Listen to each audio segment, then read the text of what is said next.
টানা দুবারের বেশি কেউ প্রধানমন্ত্রী হতে পারবে না এ বিষয়ে জাতীয় ঐক্যমত্য কমিশনের সঙ্গে একমত হলেও দলের প্রধান সরকার প্রধান হতে পারবে না এমন শর্তে দ্বিমত করেছে বিএনপি। 1 বছর বিরতি দিয়ে আবার প্রধানমন্ত্রী হতে সমস্যা দেখে না দলটি। দলের স্থায়ী কমিটির সদস্য সালাউদ্দিন আহমেদ রোববার দুপুরে কমিশনের সঙ্গে আলোচনা শেষে সাংবাদিকদের এসব কথা বলেন। পরপর দুইবারের বেশি কেউ একজন প্রধানমন্ত্রী থাকতে পারবেন না। তার মানে দাঁড়াচ্ছে যদি দুইবারের পর একবার গ্যাপ হয়, তার পরবর্তীকালে যদি জনগণ নির্বাচন করে সেই পার্টিকে মেজরিটি পার্টি হিসাবে, সেই পার্টি যদি ডিসাইড করে তাহলে সেই একই ব্যক্তি প্রধানমন্ত্রী হতেও পারেন।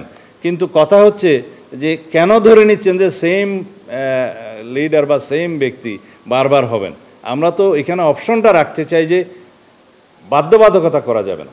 সংস্কার প্রস্তাবের সঙ্গে মত ও দ্বিমতের বিষয়ে দলের এই নেতা বলেন, পঞ্চদশ সংশোধনীর পূর্বাবস্থা চায় দলটি। রাষ্ট্রের নাম পরিবর্তনের সঙ্গে একমত নয় তারা।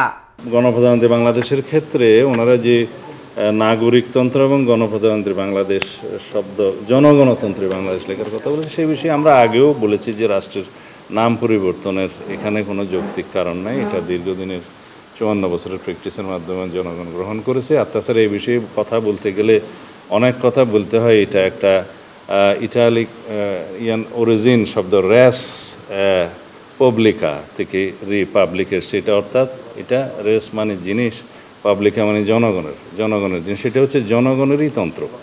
এটা কোনো রাজতন্ত্রের বিপক্ষে উচ্চারিত শব্দ নয়। এটা হচ্ছে জনগণ কর্তৃক জনগণের শাসনের তন্ত্র, প্রজাতন্ত্রী এখানে উল্লেখ করা হয়েছে। এখানে রাজা এবং প্রজার কোনো সম্পর্ক নেই। আসলে জনগণ হচ্ছে সোভারেইন অথরিটি হিসাবে জনগণের নির্বাচিত প্রতিনিধিরাই সোভারেইন পার্লামেন্টে আসে এবং সোভারেইন হাউসে সার্বভৌম হাউসে জনগণের সার্বভৌমত্ব প্রকাশ করে এবং সেখানে আইন প্রণীত হয়। আইনই হচ্ছে এখানে প্রধান এবং আইনের দ্বারা যারা শাসিত হয় তারাই আইন প্রণয়ন করেন, আবার আইনের দ্বারাই তারা শাসিত হয়। এখানে আইনটাই হচ্ছে মুখ্য। সুতরাং এই জায়গায় বিভ্রান্তির কোনো প্রয়োজন নেই। এটা গণপ্রজাতন্ত্রী বাংলাদেশ যেটা লেখা আছে আগে সংবিধানের বাংলা যারা প্রণয়ন করেছিলেন সেটা গৃহীত হয়েছে, ওভাবেই থাকুক। ওনারাও বলেছেন যে এখানে আমাদের কোনো রিজিড অবস্থান নেই, ইট ইজ ওকে।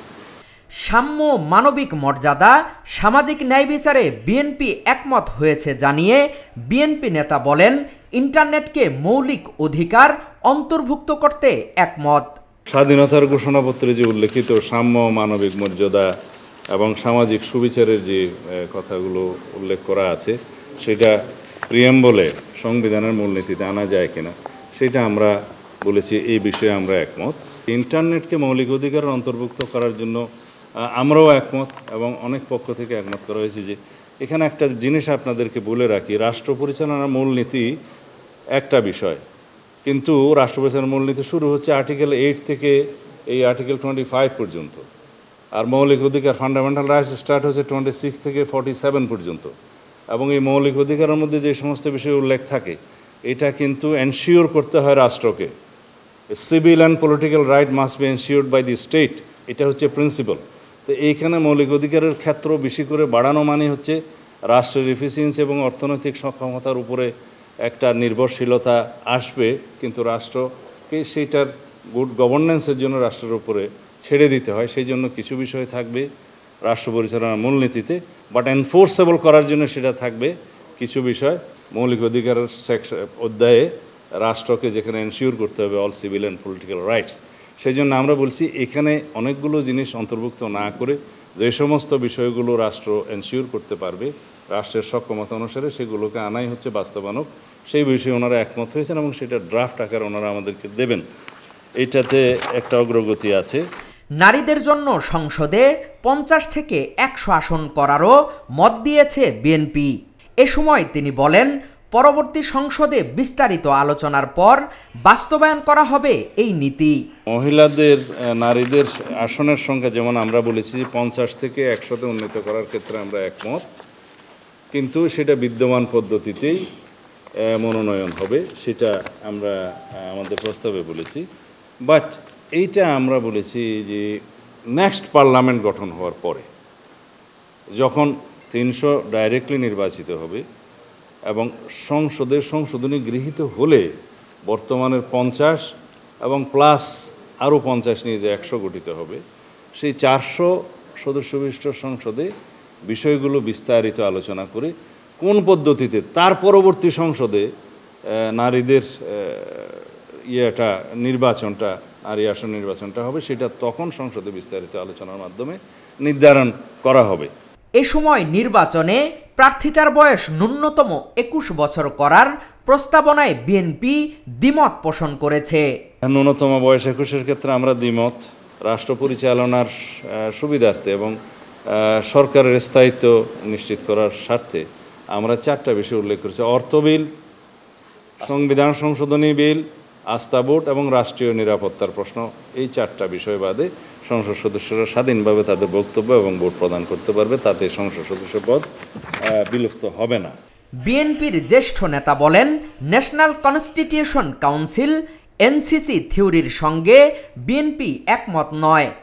এর মাধ্যমে প্রধানমন্ত্রীর ক্ষমতা বেশি নিয়ন্ত্রিত হবে বলেও জানান তিনি। এনসিসি হচ্ছে ন্যাশনাল কনস্টিটিউশন কাউন্সিল, যেটা নতুন ধারণা বাংলাদেশের কালচারে বা পলিটিক্যাল কালচারে বা সংসদীয় কালচারে, সেটা একটা নতুন ধারণা নিয়ে ওনারা এসছেন, যেখানে রাষ্ট্রপতি, প্রধানমন্ত্রী, উভয় কক্ষের স্পিকার এবং আরও কয়েকজন প্রধান বিচারপতি সহ আরও কয়েকজনের কথা বলা আছে।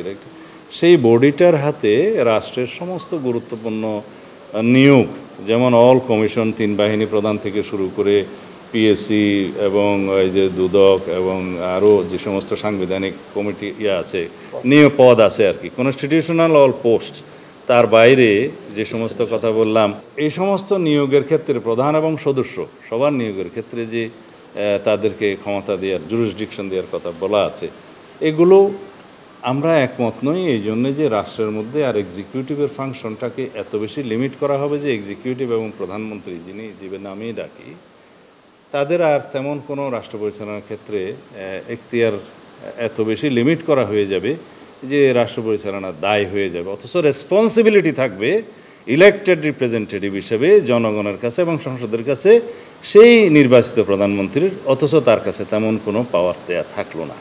এ সময় তত্ত্বাবধায়ক সরকার ছাড়া কোনো নির্বাচনই সুষ্ঠু হয়নি বলেও উল্লেখ করেন এই নেতা। তিনি বলেন, তত্ত্বাবধায়ক সরকার ছাড়া নির্বাচন করার পরিবেশ এখনো হয়নি। বিএনপি সংসদ এবং রাষ্ট্রপতির মেয়াদ 5 বছর চায়।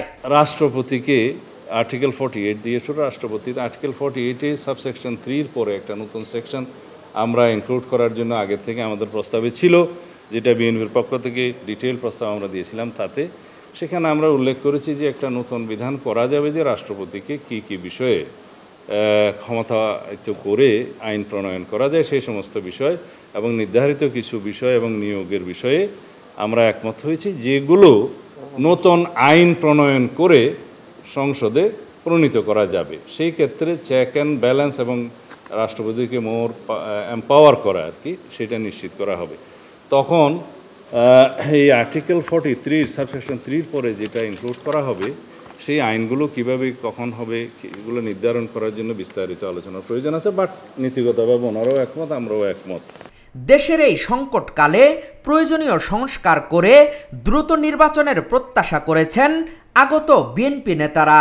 আমরা মনে করি যে দেশ এবং জনগণের স্বার্থ চিন্তা করে যা সঙ্গত, যা সর্বাপেক্ষা উত্তম, তেমন কিছুই হওয়া উচিত, তেমন কিছুই করা উচিত। হাকিম মাহি, ঢাকা জার্নাল।